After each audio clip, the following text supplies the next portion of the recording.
Nahihilo na ako. Ang boring naman kasi. Nakakainis. Anong problema mo? Tignan niyo to. Ba't ganon? Ang daming babaeng umiiyak. Magiging pag-away, magiging pagbati, change na relationship to single, tweet dito, tweet doon. Puro ganon. Bittersweet. Oo nga. Tapos makikita mo kaya siya manloko, sinungaling, paasa, assuming, at kung ano-ano pa. Grabe naman yun. Tapos, in a relationship to food. Ay, yan kasi ang hirap sa mga relasyon ngayon. Kaya, di masyadong nagtatagal. Kasi, sorry, text, I love you, nagiging tawag. Tapos yung feelings tsaka emotions, nagiging tweets, tsaka status na lang sa Facebook. Kaya bilib ako sa mga lalaki may effort eh. Yung gagawin lahat, mapakita lang kung gaano kahalaga sa kanila isang babae. Oops, kailangan din natin mag-ingat sa mga lalaki ma-effort. Di ba nga dapat yung mga ma-effort na yun yung pinapansin? Hindi rin. Minsan kasi, hindi porket nag-effort sa'yo ang isang tao, ay gusto ka na. Malay mo, ginagawa lang niya yun para maging makatotohanan yung trip niya. Baka hindi mo alam kung 176 ka na pala sa pinag-effortan niya.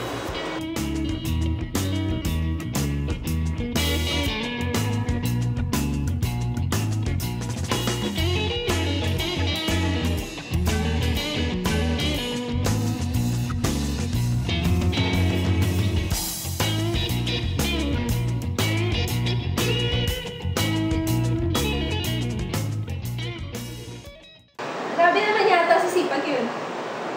Eh, ganun talaga eh. Nandi here, nandi there, nandi everywhere. Summer job eh. Kaya dumadami yung naging kagaya nila. Alam mo yun, natutulad sa kanila. Siguro nga, may isang tao naging dahilan kung bakit sila nagiging parang timer or hindi seryoso. Pero hindi ibig sabihin na nasaktan ka, eh mananakit din natin ng iba.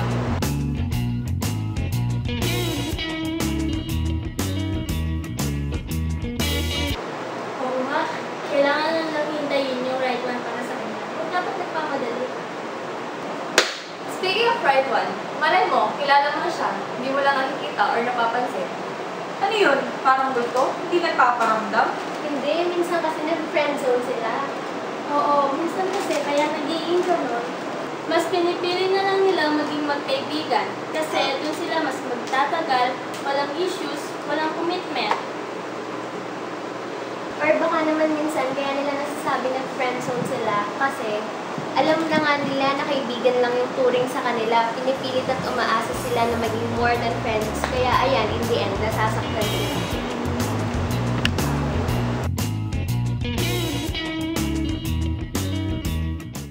Minsan din naman, natatakot silang aminin yung nararamdaman. Baka kasi bigla nilang masira yung friendship. Kaya madami natatakot may love ulit eh. Kasi tingnan mo, takot sila mabaste, takot sila ma-friendzone, umasa, mas mag-assume, tsaka kung ano pa. Hindi naman ganun yung girls eh. Minsan, hindi naman talaga sila takot may love. Takot lang silang masaktan sa parehong dahilan. Congratulations! Grabe! I'm so proud of you! Ay, kita. Pero may iba tayo. Paano mo ba masasabi na karapat-dapat na isang tao para sa'yo? Madali lang naman yan eh. Hindi naman kailangan lahat nagbibigay sa'yo. Hindi naman kailangan gwapo, mayaman, o kung ano-ano pa. Dapat go for someone na hindi lang basta proud na maging girlfriend at boyfriend ka nila. Go for someone na kaya i-take lahat ng risk para mag-keep yung relationship mo dalawa. Parang ang hirap ang makaharap na ganyan na lalaki ngayon. Actually, hindi naman talaga mahirap eh. Sadyang sa maling tao lang talaga tayo. Yun kasi yung hirap sa ating mga girls. We are wishing for good guys. But when we met him, we usually keep him in the friend zone. Tapos, we chase after jerks. Then ayan, we end up broken-hearted. Don't you leave me broken-hearted tonight. Come on, let's run. Kumain ka na lang kaya? Ha? Oh. Pero wow, friend zone, big word. Pero diba, kahit na mutual ang nararamdaman nyo sa isa't isa, Wala talaga eh. Hanggang kaibigan na lang. Wow, 2-0. I'm so proud of you talaga. Pero hirap din sa relationship ngayon, no? Pag kayo na, parang wala na. More on away pa nga pag committed na kayo talaga sa isa't isa. Yung feeling na dati, ang saya-saya yung dalawa. Tapos, bigla na lang nagiging cold pa-uwi. Hindi mo alam kung may iba na ba. Sawa na, away dito, away doon. But still, meron pa rin mga lalaking gagawin ng lahat. Maalis lang yung problem nila ng girl. Pero, aminin natin, mas madami ngayon yung ayaw maging committed. Yung more than friends, but less than lovers. Yung ba yung mga labong usapan? More on malanding usapan. I mean, wala kang karapatan sa kanya, pero maset kayo sa isa't isa. Pero sa ganyang setup, imposibleng walang ma-inlove o masaktan ng sobra. Paano ba kasi makaiwas sa malabong usapan? Magtanong ka. Alamin mo kung ano ba talaga kayo, anong status nyo, kung anong patutungan ng simplest mo.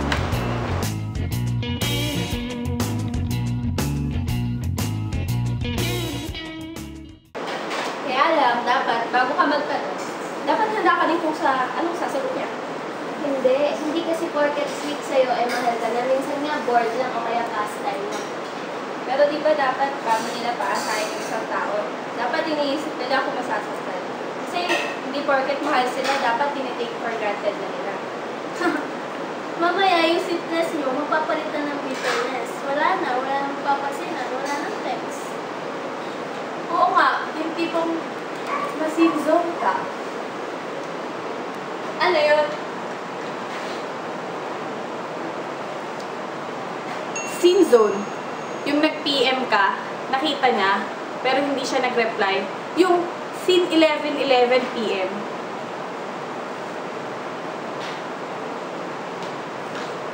Medyo corny, change topic.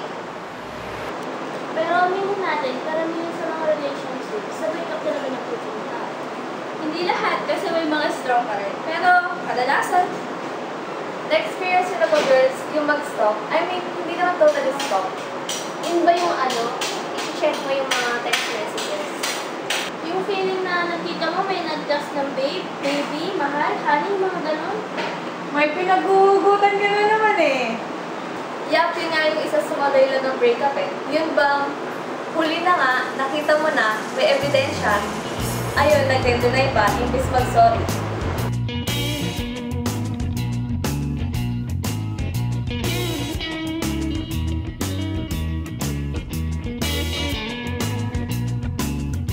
Mas magaling nga tayo sa detective mag-imbestiga eh.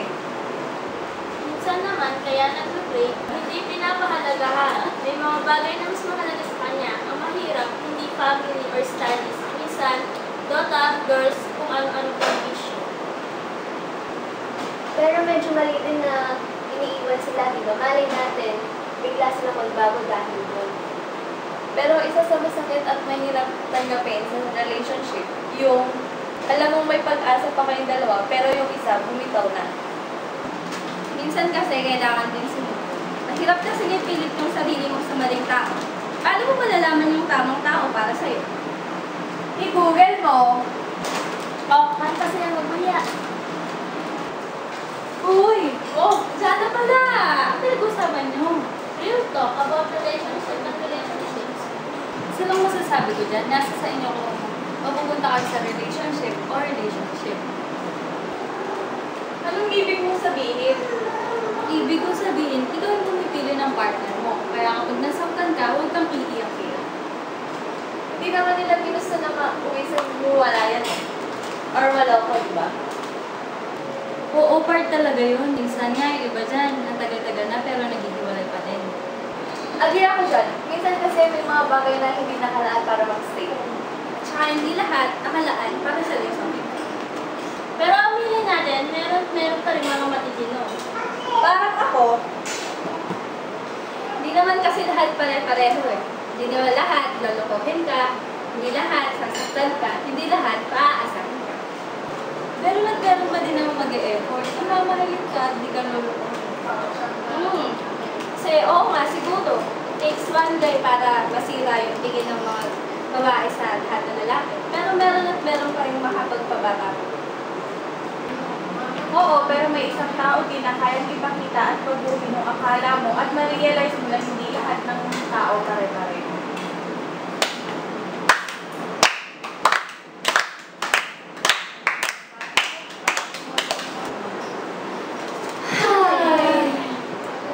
Basta laging tatandaan, pag pinakilig mo, panagutan mo. Hindi yung pag na-fall na sa'yo, iiwanan mo sa'yo. Kung kaibigan ka lang, dapat sa umpisa pa lang sabihin mo na. Kesa naman sa umasa ka. At kung alam mo wala nang patutunguhan, matuto kang bumitaw. Huwag yung ipupush mo pa kahit ang sakit-sakit na. Saka huwag mo isisi sa past relationship mo ang nangyayari sa'yo ngayon. Be strong, hindi yung niloko ka, maniloko ka din ng iba. Matuto kang pakawalan yung mga bagay na nakasakit sa'yo. Hindi lahat, sasaktan ka, maghintay ka lang. And don't mind the rules, just fall in love. Part talaga yung masasaktan ka. We are under construction, and this is Shirley Talk. Bye-bye!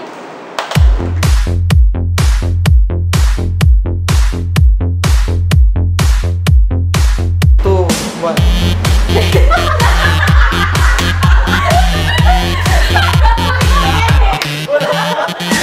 Madali lang naman yun eh. Hindi naman kailangan lahat nagigigil sa'yo. Hinaalaan mo ako! Ulit. Eh, madali lang naman yun eh. Hindi naman kailangan lahat nagigigil sa'yo. Kailangan ko ako! Ako na naman sa sabi. Okay, say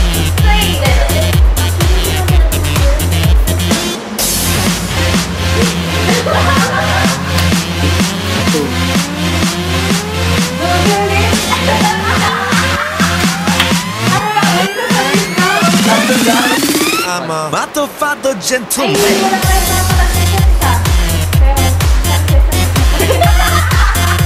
Wala kang karapatan sa kanya. Sino? Hindi pong nagpira. Mas magaling pa tayo sa investigador mag-imbestig eh. Diretso ba yan? Magaling pa tayo sa investigador. Two, one.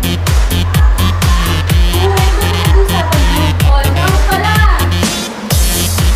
It's so friendly. Palikain ka na lang. Uy! Oh, sana pala.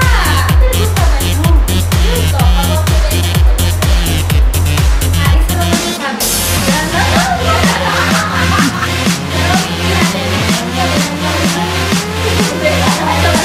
Three.